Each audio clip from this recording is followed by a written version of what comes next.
Welcome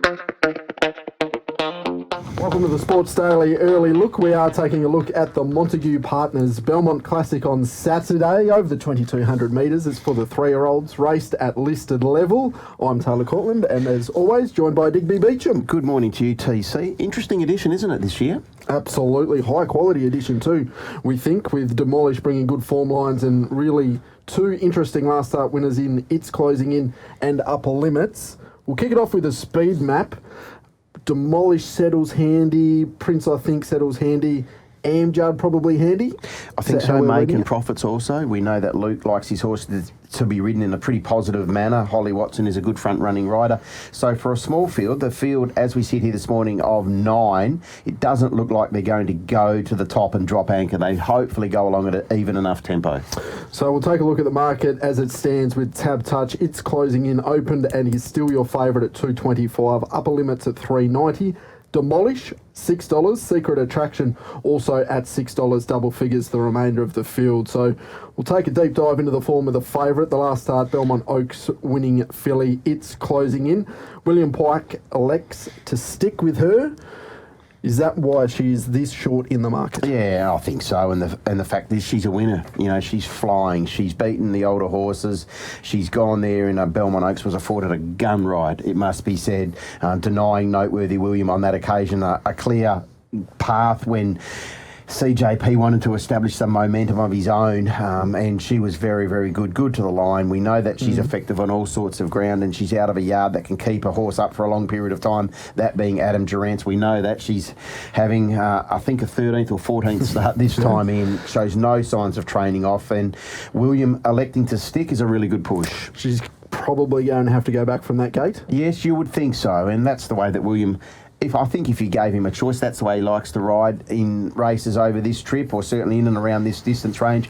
He did it with great effect aboard Upper Limits, didn't he, in the Aquanita, which came about 35-40 minutes after the Belmont Oaks. You mentioned Upper Limits. Just explain to me how you go about comparing these two races, which were on the same day, same distance. Upper Limits, they ran almost 2 seconds faster, and Upper Limits was able to close off in some better sectionals than It's Closing In as well. So that sort of confuses me personally with the market. I think Upper Limits should be a lot closer to It's Closing In. You're not alone, TC. I'm singing from the same hymn sheet as you. They effectively ran, they being the boys, 12 lengths quicker than what the girls did on the same day. And as I said, 35-40 minutes earlier in the Belmont Oaks, he went back, William did, aboard Upper Limits. He spotted them a few lengths, that being his main rivals, one being Demolish, and he gave them a beating, to be fair. And Demolish was cuddled and ridden a treat by Steve Parnham, and he had, Upper Limits way back there. And when he pushed the button on Demolish, it's not as if he didn't sprint. He quickened okay, but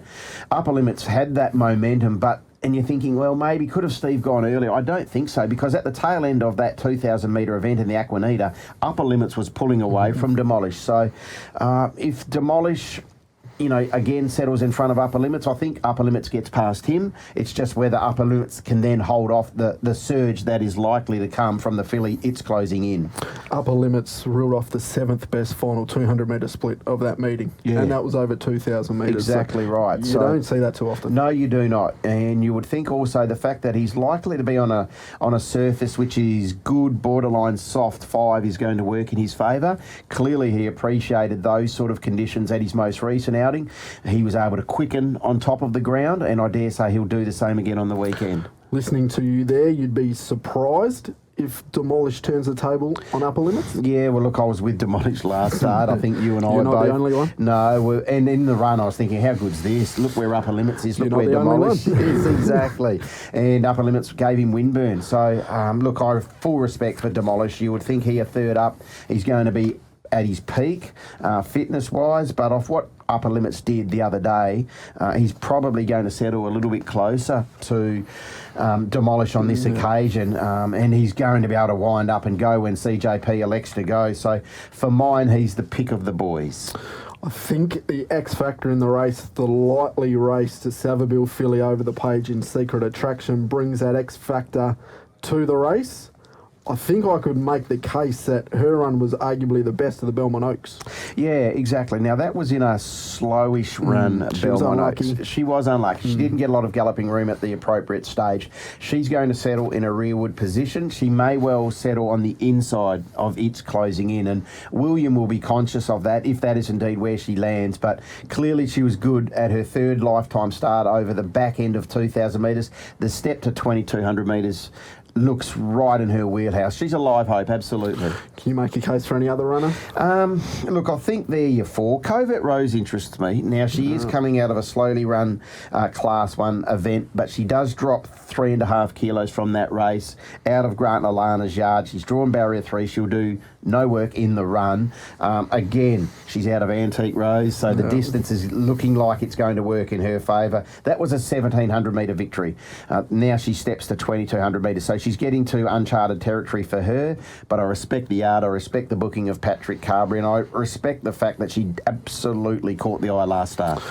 So I think I've telegraphed my $50 play. I'll be backing upper limits in the Belmont Classic on Saturday. Race number 8 on the program jumps just before 4 p.m. I think we mentioned he needed a win last start, and if he was able to get that win, I'm not surprised if he's able to string a few together upper limits, so I'm hoping that's the case. Yeah, exactly right, and that was his third run, successive run in black type company. So this is start number 4 in a line in listed level. So he's a very, very talented horse. He looks like he's got upside. He's got a wicked turn of foot.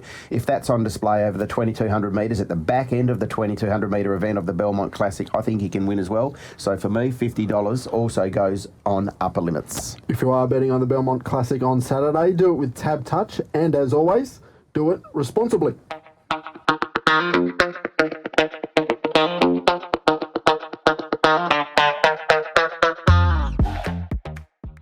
You win some, you lose more. For free and confidential support, call the number on the screen or visit the website.